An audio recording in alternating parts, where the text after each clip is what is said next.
Let the words of my mouth, meditation of my be acceptable in your sight, O Lord, my strength and my Redeemer. Today we'll focus on this beautiful name of God, Redeemer, my strength and my Redeemer. ఈరోజు మనము మన ఆరాధనకు సహాయకరంగా నా విమోచకుడా అని మరి దేవుని గురించి చెప్పబడిన మాట మీద మనం దృష్టి ఉంచుదాం. నా ఆశ్రయ దుర్గమా, నా విమోచకుడా అని అంటూ ఉన్నాడు. What is the meaning of the word Redeemer?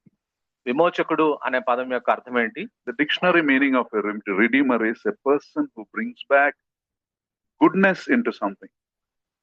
ఒక దాంట్లోనికి మంచితనాన్ని తిరిగి తీసుకొని రావడాన్ని మరి రెడీమింగ్ అంటారు, విమోచన అని అంటారు.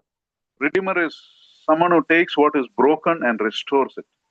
ఏదో విరిగిపోయిన దాన్ని విమోచకుడు ఏం చేస్తాడంటే దాన్ని మరలా తిరిగి పునరుద్ధరిస్తాడు. Redeemer is one who takes what is lost and recovers it. ఏదైతే పోగొట్టుకున్నారో దాన్ని తిరిగి మరి సంపాదించి పెడతాడు విమోచకుడు. Redeemer is one who takes what is worthless and gives it value. విలువ లేని దాన్ని తీసుకొని విమోచకుడు దానికి విలువను చేకూరుస్తాడు. And God as a Redeemer, He takes the mistakes we have made and turns it into a miracle of our grace.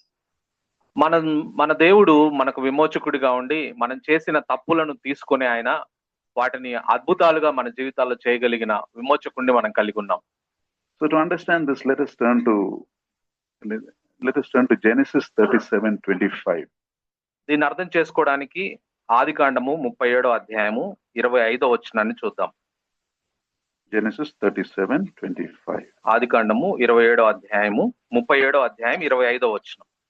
And as they sat down to enjoy their meal, they looked up and saw a caravan of Ishmaelites coming from Gilead. Their camels were loaded with spices, balm, myrrh, and they were on their way to take them to Egypt.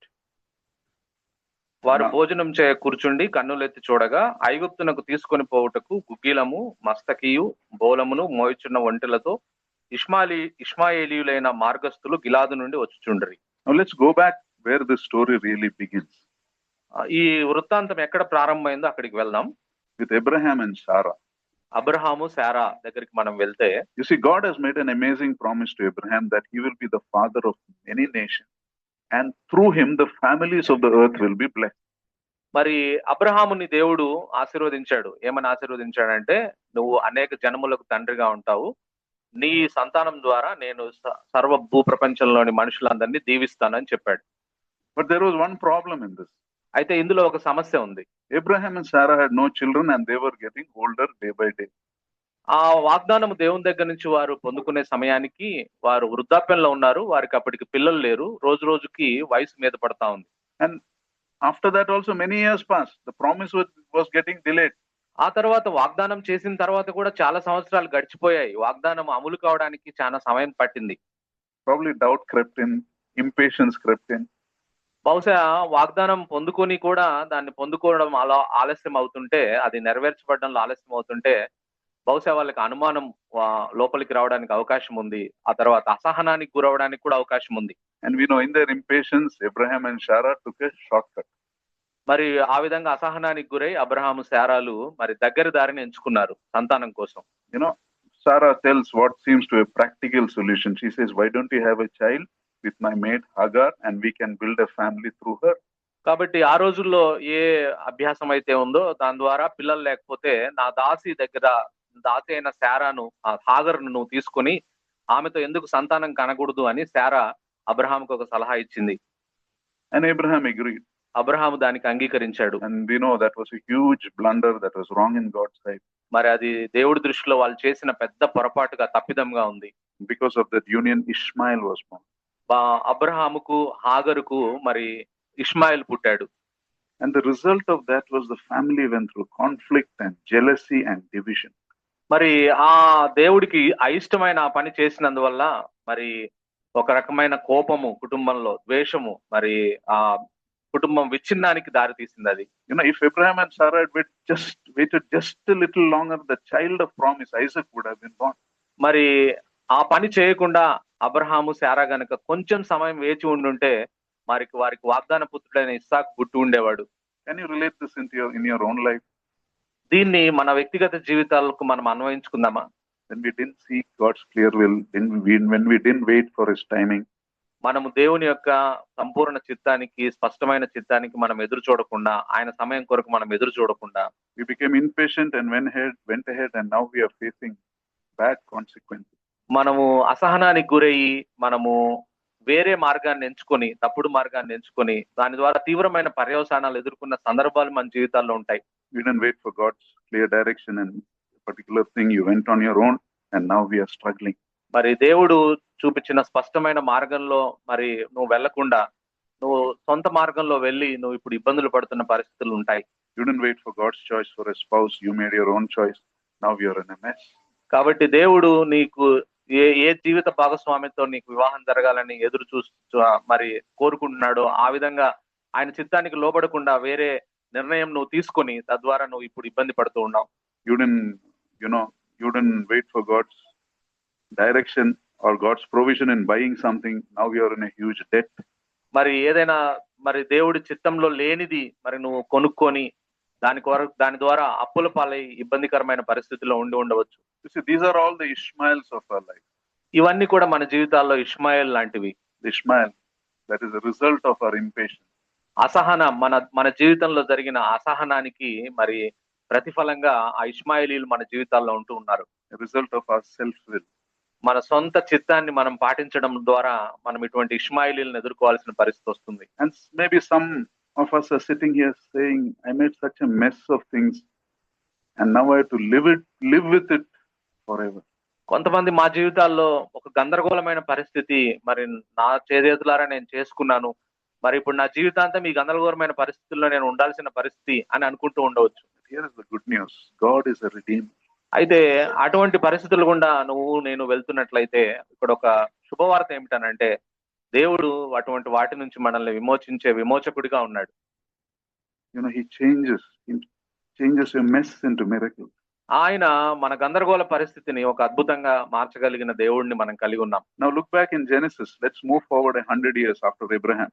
Abraham తర్వాత మరి 100 సంవత్సరాల తర్వాత జరిగిన వృత్తాంతంలోనికి మనం వెళ్తే Isaac passed away, Abraham passed away, Isaac passed away. Then we come to Joseph. Abraham మరి చనిపోయాడు, ఇస్సాకు చనిపోయి పాతి పెట్టబడ్డాడు. యోసేపు దగ్గరికి వచ్చాం మనం ఇప్పుడు. Joseph is Abraham's great grandson. Abraham యొక్క ముని మనవడు యోసేపు. Joseph's brothers hate him because his father Jacob favored him. మరి యోసేపును మరి ఆయన తండ్రి అయిన యాకోబు ప్రేమించినందువల్ల యాకోబు మిగతా కుమారులు యోసేపును ద్వేషించారు. In the jealousy and anger, they throw him into a pit and they plan to kill him. అసూయతోటి కోపంతోటి ఆయన ఒక గుంటలో పడేశారు. And they plan to kill him. ఆయన చంపడానికి ప్రయత్నం చేశారు. Then as they're sitting, they have a different idea. ఆ విధంగా వారు చంపడానికి ఆలోచన చేస్తూ ఉన్నప్పుడు వారికి మరొక ఆలోచన వచ్చింది. They saw a group of Ishmaelites going to Egypt. ఇష్మాయేలీలు ఒక బృందంగా ఐగుప్తుకు వెళ్ళడం చూశారు, వారి కంటపడింది. That's what we read in Genesis 37. అదే 25. అదే విషయాన్ని ఆదికాండం 37:25లో మనం చదివాం. And 26-28 says, the brothers pulled up Joseph and lifted him out of the pit and sold him to the Ishmaelites for 20 shekels of silver, and the Ishmaelites took Joseph to Egypt. ఆ తర్వాత 28వ వచనంలో మనం చూస్తే మిద్యానీయులైన వర్తకులు ఆ మీదుగా వెలుచుండగా వారు గుంటలో నుండి యోసేపును పైకి తీసి ఆ ఇష్మాయేలీయులకు 20 తులముల వెండికి అతన్ని నమ్మివేసిరి, వారు యోసేపును ఐగుప్తునకు తీసుకొని పోయిరి అని రాయబడి. Now who are the Ishmaelites? They are the descendants of Ishmael, right? మరి ఇష్మాయేలీయులు అంటే ఇక్కడ ఎవరంటే ఇష్మాయేలీల సంతానం వారు. In other words, they are a result of Abraham's mistake. Abraham యొక్క పొరపాటుకు కారణంగా జన్మించిన వారు ఇష్మాయేలీలు. They are the result of Abraham's impatience. Abraham అసహనం ద్వారా మరి పుట్టిన వారి సంతానం ఇష్మాయేలీలు. Now God's will for Joseph was that he become the second most powerful ruler in Egypt. అయితే దేవుడి చిత్తం ఏమిటనంటే యోసేపు పక్షంగా ఐగుప్తులో మరి 2వ గొప్ప ప్రధాన అధికారిగా మరి యోసేపును చేయడం దేవుని చిత్తంలో ఉంది. Because God wanted to save Joseph, his family and many nations from a famine. మరి అయితే దేవుడి ప్రణాళిక యోసేపు పట్ల ఏంటంటే యోసేపు కుటుంబాన్ని మరి యాకోబు కుటుంబాన్ని అనేక దేశాలను మరి కరువు నుంచి కాపాడవలసిన బాధ్యతలు, ఆ ఉద్దేశం దేవుడికి ఆయన పక్షాన ఉంది. But Joseph first had to go to Egypt. అయితే యోసేపు ఆ విధంగా మరి ఐగుప్తులో ప్రధాని కావాలి అని అంటే యోసేపు ఐగుప్తుకు తీసుకొని పోబడాలి. And how did God arrange his transportation? మరి దేవుడు ఏ విధంగా ఐగుప్తుకు యోసేపును తీసుకొని పోయాడు? Through the descendants of Abraham's mistake.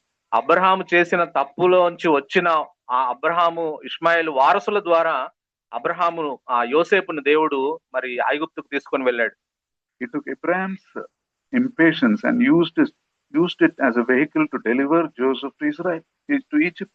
మరి అబ్రహాము అసహనానికి గురై చేసిన పొరపాటుని ఆ పొరపాటులోంచి యోసేపు పట్ల దేవుడి ఉద్దేశం నెరవేర్చబడ్డానికి ఆ సంతానాన్ని ఆ పొరపాటును దేవుడు వాడుకొని దాన్ని అనేక మంది మేలు కొరకు దేవుడు వాడాడు. He does the same with our lives also. దేవుడు మన జీవితాల్లో కూడా అదే విధమైన పని చేయగలిగిన వాడు. He doesn't just clean up our mess, he uses our messes for his purpose.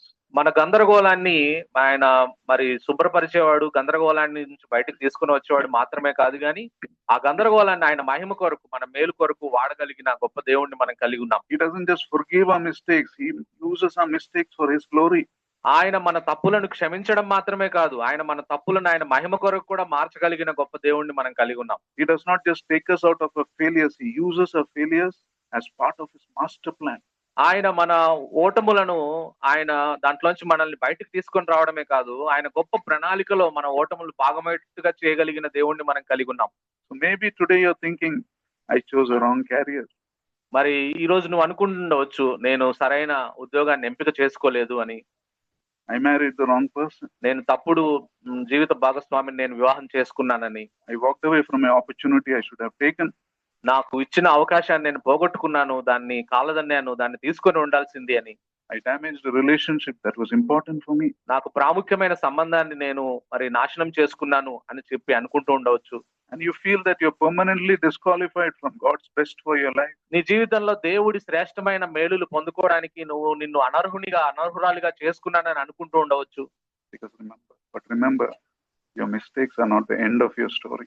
అయితే గుర్తుపెట్టుకోండి, మన తప్పులు మన కథకి ముగింపు కాదు. God is a redeemer. దేవుడు మనకు విమోచకుడిగా ఉన్నాడు. You come to him and your mistakes become material for God's miracle in you. మరి నువ్వు దేవుని దగ్గరికి వస్తే నీ తప్పులను దేవుడు అద్భుత కార్యాలు చేయడానికి వాటిని ఒక వనరుగా వాడుకోగలిగిన గొప్ప దేవుణ్ణి మనం కలిగి ఉన్నాం. He is planning a miracle in your life, but you got to come to him. నువ్వు నీ జీవితంలో ఆయన ఒక గొప్ప అద్భుతాన్ని చేయాలని అనుకుంటూ ఉన్నాడు. అయితే నువ్వు ఆయన దగ్గరికి రావాలి. May not happen overnight. ఇది రాత్రికి రాత్రే సంభవించదు. It took 3 generations in Abraham's family. మరి అబ్రహాము విషయంలో మనం చూస్తే 3 తరాల సమయం పట్టింది దేవుడు ఆ విధంగా చేయడానికి. Joseph didn't know why he was being sold to Ishmael. మరి యోసేపుకు అమ్మబడుతున్నప్పుడు తెలియదు ఎందుకు ఇష్మాయిలీలకు అమ్మబడ్డాడనే విషయం. In his pain and betrayal and confusion, he didn't know that God was planning something great in his life. ఆయన బాధలో, ఇబ్బందికరమైన పరిస్థితుల్లో, గొంతులో ఉన్నప్పుడు, పోరాటంలో ఉన్నప్పుడు దేవుడు తన జీవితంలో గొప్ప ప్రణాళికలో కలిగి ఉన్నాడు. ఆ ప్రణాళికలో భాగంగా అన్ని జరుగుతున్నాయనే విషయాన్ని ఆయనకు తెలియదు. But he understood it later. అయితే అది తర్వాత ఆయన అర్థం చేసుకున్నాడు ఆ విషయాన్ని. After he had gone through the slavery, false accusation, then came the promotion. ఆ తర్వాత ఆయన మరి తప్పుడుగా ఆయన మీద నేరం మోపబడి జైల్లో పెట్టిన తర్వాత ఆయనకు దేవుడు ప్రమోషన్ ఇచ్చాడు. Genesis 50:20 says, "You meant evil against me, but God meant it for good." ఆదికాండం 50వ అధ్యాయం 20వ వచనంలో తన అన్నలను ఉద్దేశించి యోసేపు ఈ విధంగా అన్నాడు, మీరు నాకు కీడు చేయని ఉద్దేశించితిరి గాని నేటి దినమున జరుగుచున్నట్లు అనగా బహు ప్రజలను బ్రతికించున్నట్లుగా అది మేలుకే దేవుడు ఉద్దేశించెను. So has God redeemed something in your life? దేవుడు నీ జీవితంలో ఈ విధంగా ఏ విషయంలోంచైనా నిన్ను విమోచించాడా? You use the wrong turns of your life to bring you closer to him. నీ జీవితంలో నువ్వు వేసిన తప్పుడు అడుగుల్ని ఆయనకు దగ్గరగా సమీపంగా చేసుకోవడానికి నీ జీవితంలో దేవుడు వాటిని వాడుకున్నాడు. You use the mistakes you made to help you grow in character.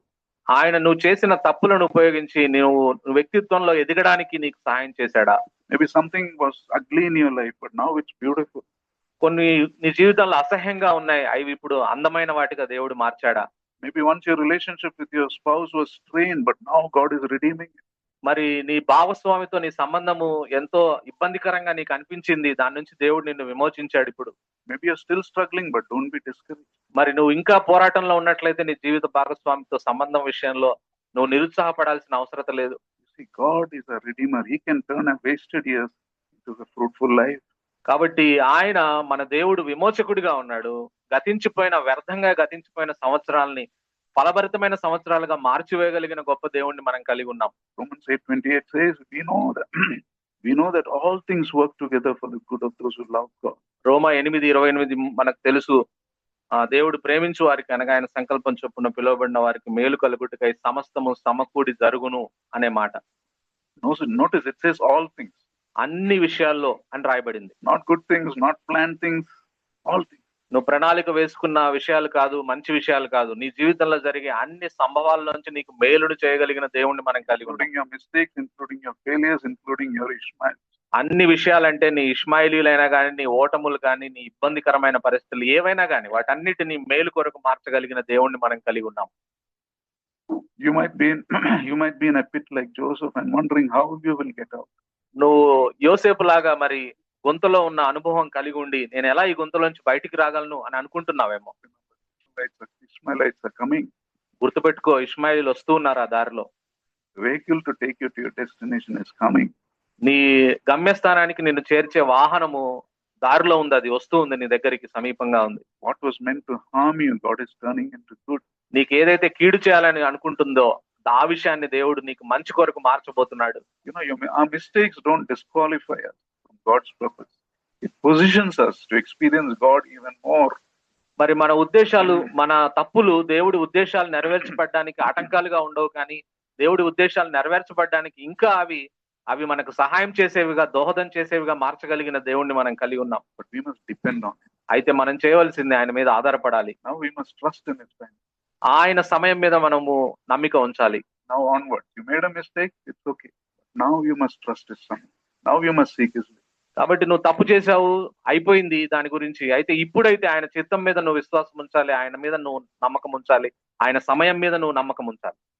Because when you submit to Him and God is on your side, the best is yet to come.